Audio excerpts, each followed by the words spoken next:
आदाब, नमस्कार, सत श्री अकाल दोस्तों। कैसे हैं आप लोग? मेरा नाम है वरुण शर्मा और आप देख रहे हैं अपराध की कहानी का एक नया एपिसोड। आज जो कहानी मैं आपके लिए लाया हूँ वो उत्तर प्रदेश के एक छोटे से गांव में रहने वाला एक दरोगा, उसके आसपास ये कहानी घूमती है। ये कहानी है विश्वास की, धोखे की और कानून के दायरे में उलझे हुए एक रिश्ते की, एक नाजुक रिश्ते की। तो चलिए शुरू करते हैं इस कहानी को, इस हैरतअंगेज कहानी को।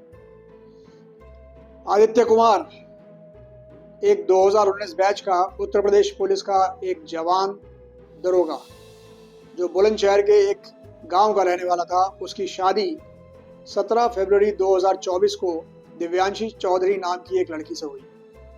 दिव्यांशी मेरठ के मवाना की रहने वाली थी। शादी की शुरुआत में सब कुछ ठीक चल रहा था, लेकिन कुछ महीने बाद चीजें बदलनी शुरू हो गई। एक दिन जब आदित्य अपने गांव घर वालों से मिलने पहुंचा तो वहां रुका। तब उसे कुछ अपनी यूपीआई ट्रांजैक्शंस करनी थी अपने फ़ोन से।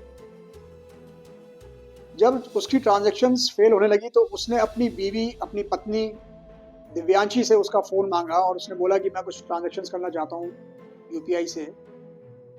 लेकिन दिव्यांशी जो है ज़िद करने लगी और फ़ोन अपना नहीं देना चाहती थी आदित्य को। आदित्य ने देखा कि ये ज़िद कर रही है, लेकिन बावजूद उसके उसने फ़ोन ले लिया। और जब फ़ोन लिया तो आदित्य ने देखा कि उसमें से सारी यूपीआई ऐप्स डिलीट हो चुकी थी। आदित्य ने पूछा, तुम हमेशा यूपीआई ऐप्स को डिलीट क्यों कर देती हो? दिव्यांशी ने इस बात को मजाक में टाल दिया और नानुकुर करने लगी।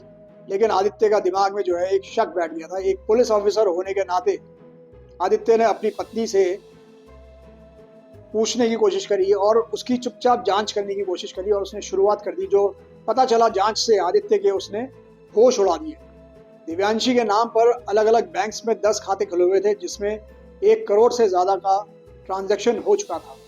और तब उसे ये भी पता चला कि दिव्यांशी पहले 3 शादियां कर चुकी है, जिसमें उसने हर बार अपने पति को लूटा, उनके खानदान को लूटा और छोड़ दिया था। आदित्य ने तुरंत अपने सीनियर्स के पास ये कंप्लेंट फाइल करी।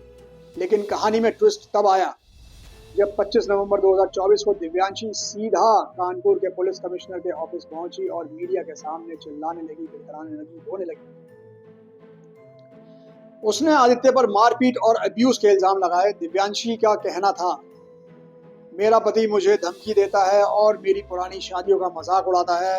मीडिया ने इस बात को उछाल दिया और आदित्य का कहना था कि उसके पास सबूत है अपनी बीवी के खिलाफ। उसने सबूत दिखाए।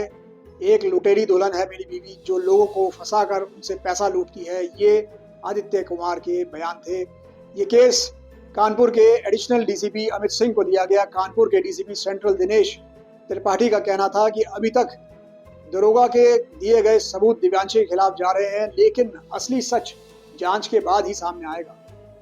इसमें थोड़ा टाइम लगेगा, समय लगेगा। ये कहानी सामने आने के बाद लोगों के 2 खेमे बट गए। कुछ लोग आदित्य के साथ थे जो कहते थे कि वो एक ईमानदार पुलिस ऑफिसर है और एक धोखेबाज पत्नी के जाल में, ये एक लड़की के जाल में फंस चुका है। दूसरी तरफ लोग दिव्यांशी के साथ थे जो कहते थे कि आदित्य उसका शोषण कर रहा है, आदित्य एक पुलिस वाला होकर औरतों का शोषण करता है। दोस्तों, ये कहानी किसी का मजाक उड़ाने के लिए नहीं है, बल्कि आपको सतर्क करने के लिए है। जिंदगी में कुछ फैसले बड़े अहम होते हैं, उन्हें लेते वक्त हमेशा सूझबूझ का इस्तेमाल करना चाहिए। शादी जैसा पवित्र बंधन एक विश्वास और ईमानदारी पर निर्भर रहता है, लेकिन अगर कुछ गलत लगे तो आप अपनी आवाज उठाना ना भूलें। आपको क्या लगता है, इस कहानी में सच कौन बोल रहा है, आदित्य या दिव्यांशी? अपने विचार हमें कमेंट्स में ज़रूर बताइए और मुझे इजाज़त दीजिए। अगले रविवार तक एक और हैरतअंगेज कहानी मैं आपके लिए लेकर आऊँगा। तब तक अपना और अपने चाहने वालों का ख्याल रखिए, सावधान रहिए, सुरक्षित रहिए। अलविदा। जय हिंद।